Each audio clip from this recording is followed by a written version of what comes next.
You know, sometimes it's nice to turn off the computer and study from a book. In this video, I'm going to share with you my top 3 recommendations for jazz books that I feel have made the most difference in my own playing and with the students that I work with. So let's get into the list.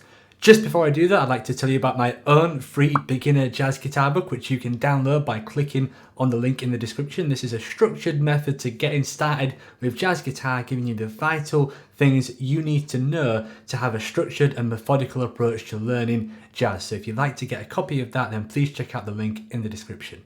The first book that I'd like to tell you about here is called The Joe Pass Guitar Style, which was actually bought to me by a friend. So I know that particular friend watches these videos, so thanks for buying me this book. This is a really great resource for intermediate and advanced players. I think that if you're completely new to jazz, then this might not be the best book to start with because it really dives straight into the deep end. And I'm going to explain more about that as I get into the review. So this book was written by Joe Pass and Bill Thrasher, who was another guitar player.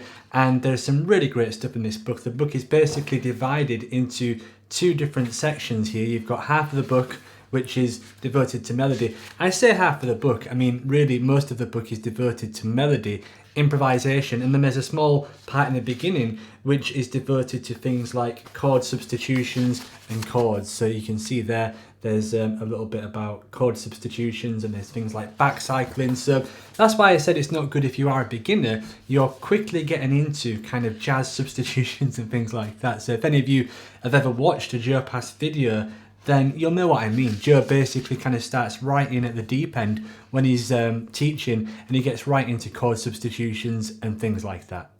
One thing I like about this book and Joe's teaching in general is that he never seems to overcomplicate things. I'm not saying that this book is easy, as I've already said, but once you get the initial concept as to what he's saying, he never really kind of goes beyond that. He just expands on what he said. For example, he never actually talks about modes. There's never any mention of a Mixolydian mode or an Ionian mode or anything like that. He bases everything from the major scale, which I think as a beginner, and even now as a player and a teacher, that is super useful. Like when he teaches about what we would call a Mixolydian scale, he just starts with a major scale, and then he says if you need to adapt the scale to fit over a dominant 7 chord, you flatten the 7th, which is self-explanatory. And I think that from a teaching perspective, whenever you start to drop in the M-bomb with people, the minds explode. So I really admire that about the book.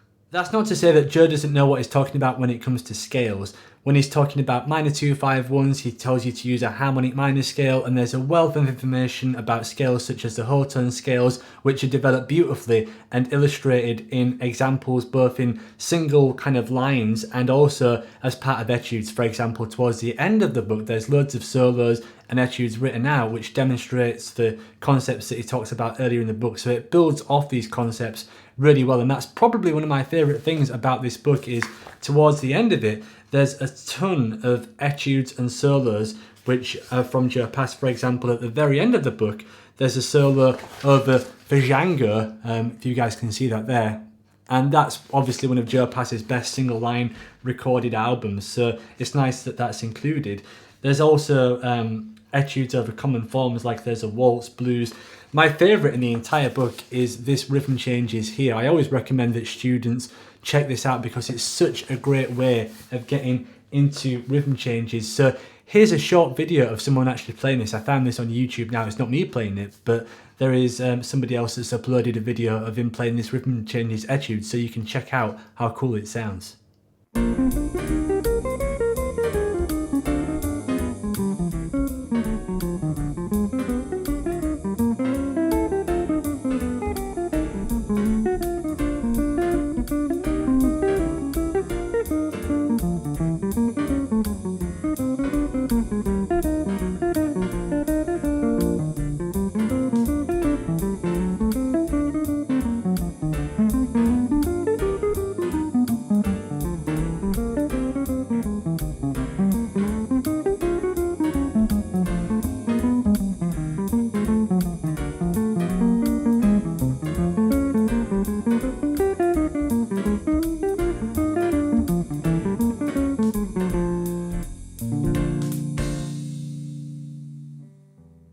The next book which I'd like to tell you about is called Modern Reading Text in 4/4, and it's by the jazz drummer Louis Bellson and this was released in 1985. I first became aware of this book when I was studying for a jazz degree. We had a module that involved clapping out rhythms, and this book was needed to be successful with that. So really, this book is entirely dedicated to reading rhythmic notation. So it's completely different from the Joe Pass book. The Joe Pass book had a lot to do with pitch. So if you want to develop your reading skills, and by the way, that book is only notation, there's no tab, that's a good one to work on pitch reading because you don't have to worry about rhythm.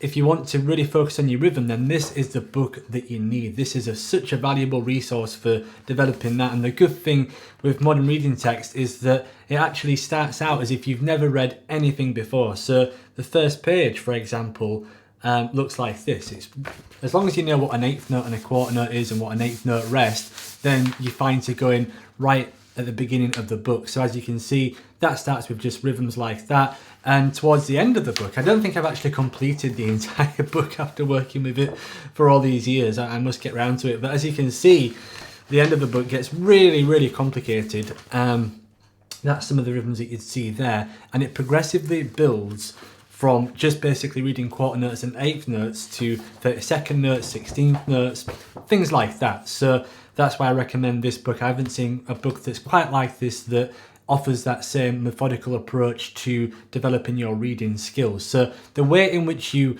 work with this book, I guess there's a couple of ways. The way which is most common is to literally clap out the rhythms. So what I've done is I've just recorded an example of me clapping the rhythms on the first page to give you an idea of what I would do. So I recommend, if you're completely new to reading rhythms, to start with the click on, say, 80 beats per minute. I've just used a basic metronome that I found on Google. You can just type in metronome and a metronome comes up. You could get an app on your phone. The pro to actually getting an app is that you can set a click on one. And when you're reading material like this, it can be really easy to lose sight of where one is. So you can have the click on one make a different sound to the rest of the clicks. But just for now, I've used the free version on Google, which anybody can get started with straight away. I recommend 80 beats per minute. That way you can clearly hear what's an on beat, what's an off beat. If you go quicker, it's a little bit trickier to do that. So if you're new, start at 80 and try and do that. So here's an example of the first 4 bars of page 1, how it should sound and how you should work with the book. Of course, beyond this, you can always translate any of this material to the guitar. If there's a rhythm that you like, try and incorporate it into your comping or into your improvisation. 1, 2, 3, 4.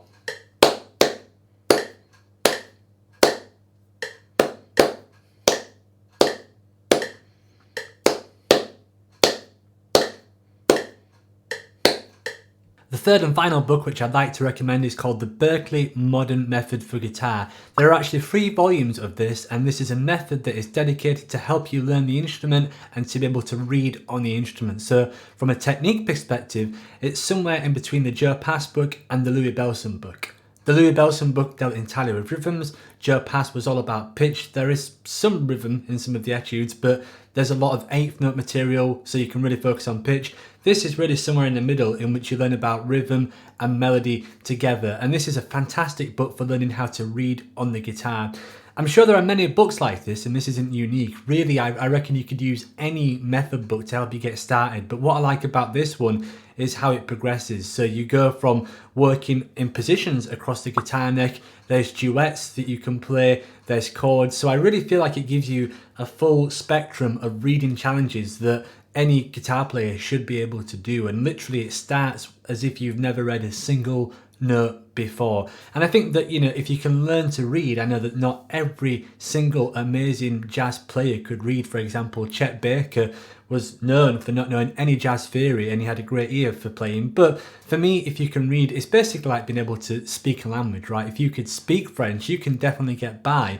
But being able to read, actually, imagine if you could actually read French literature as well and understand that, it's another skill. And I think that there's so much great jazz material that will be available to you if you can read, like the Joe Pass book and many, many other books. I think all Ted Green's books are in notation as well. So that's just a concrete method for learning to read. I think that if you stick with that, like I said, for a couple of months, maybe even a year, then you should hopefully be able to read things like most jazz lead sheets relatively quickly without too much difficulty. So the Berkeley Modern Method is what I recommend for doing that. I'm sure there are others, but that's the one that I've had the most success with, both with my own reading skills and as a teacher, because when I first began to get into reading, I would always go online and everyone would say, okay, start with the Charlie Parker Omnibook or something like that. But if you are completely new to reading, as I basically was when I got into jazz, then that can just feel like you're, you know, like it's like trying to climb up a massive mountain and going 2 steps a day. You know, the key to progress is so slow with that, whereas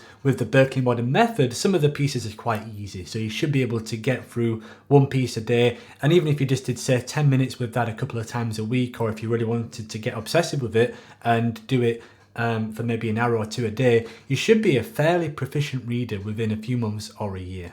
So those are my 3 favourite jazz books, but what I'd like to know is what books have made the most impact on your playing. Please share your thoughts in the comment section below. If you'd like to check out any of these books in more detail, then I've left links to each one of them in the description. And if you'd like more content like this, then don't forget to subscribe. And if this video was useful to you, then please hit the like button.